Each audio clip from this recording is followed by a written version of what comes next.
उस सोच की कोई सरकार हो और देश की सबसे बड़ी आबादी का राज्य होने के नाते हमें इस बात पर गौरव की अनुभूति होती है कि यो देश के अंदर ही नहीं बल्कि दुनिया के अंदर सबसे ज्यादा युवा वर्क फोर्स हमारे पास है। और इस युवा फोर्स को अगर कोई मुझसे कहता है ये आपके लिए क्या चैलेंज नहीं है, मैं कहता हूं नहीं, यूपी की ये उपलब्धि है कि अपनी युवा शक्ति के बल पर ये हमारी डेमोग्राफिक डिविडेंड के रूप में हम इसका उपयोग करते हैं।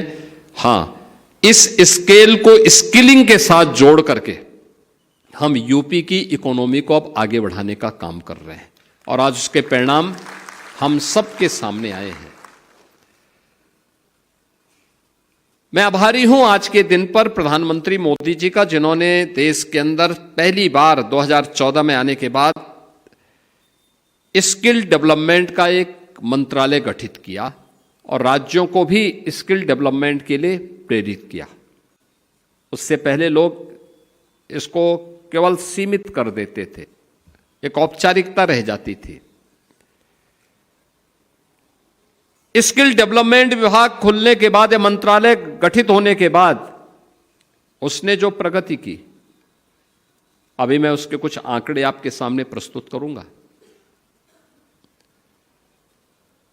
एक, जो मैंने कहा कि साझा भविष्य तब होता है जब उस प्रकार की सरकार भी होती है, उस सोच की सरकार होती है।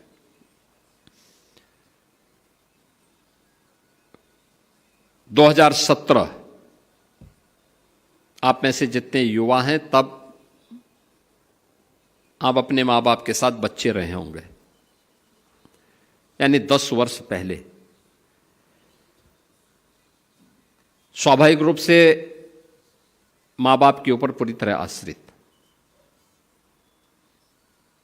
न वर्तमान की चिंता न भविष्य की चिंता। और हर मां बाप अपने बच्चे को किसी भी अपशकुन से बचाती है। लेकिन दुर्भाग्य से 2017 के पहले तत्कालीन राज्य सरकार ही प्रदेश की सबसे बड़ी अपशकुन बन चुकी थी। युवाओं के लिए शिक्षा चौपट थी, कौशल विकास की कोई व्यवस्था नहीं थी, मॉडर्न टेक्नोलॉजी के साथ युवाओं को जोड़ने के लिए कोई भी प्रयास नहीं थे। स्कूली शिक्षा हो या कोई भी अभियान, ये सभी नदारद थे।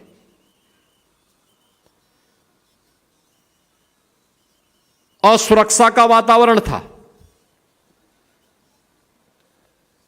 न बेटी सुरक्षित थी, न व्यापारी सुरक्षित था।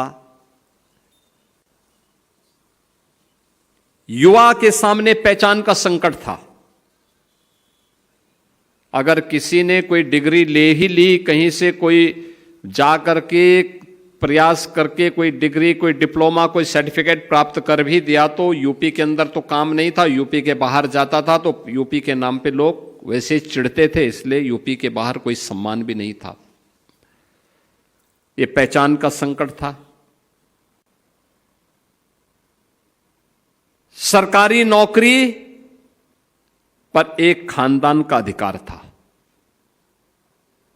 या तो नौकरी निकलती नहीं थी, नौकरी निकल गई तो चाचा भतीजे की जोड़ी वसूली के लिए भी निकल पड़ती थी और बिना पैसे के कुछ काम होता नहीं था।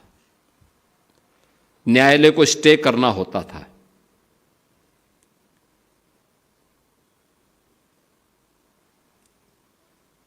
उत्तर प्रदेश